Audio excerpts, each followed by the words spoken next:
Hi, మీకు ఒకటి చూపించాలనుకుంటున్నా అండి. మా పెరట్లోని నేను దేవుని పూలతోటి ఎరువు తయారు చేస్తానండి. కేవలం దేవుని పూలే ఇలా ఒక కుప్పగా వేసేస్తానండి. అందులో ఒక దోస మొలకొచ్చేసేసి మొత్తం ఇలా అల్లుకుందండి.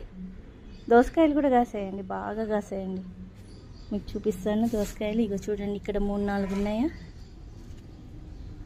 ఇగో ఇక్కడ అండి, అసలు ఎంత బాగా వచ్చాయండి దోసకాయలు. భలే టేస్ట్గా కూడా ఉన్నాయండి. మన ఇంట్లో పండినాయంటే మనకి ఎంత ఆనందం ఉంటాయండి.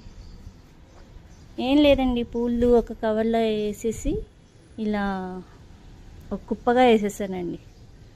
దాంట్లోనే మనకి కావాల్సిన తీగలు, చుక్కుడు కానీ ఏమైనా వేసుకోవచ్చు. దోసకాయ వచ్చేసిందండి, నాకైతే చాలా బాగా వచ్చినాయండి.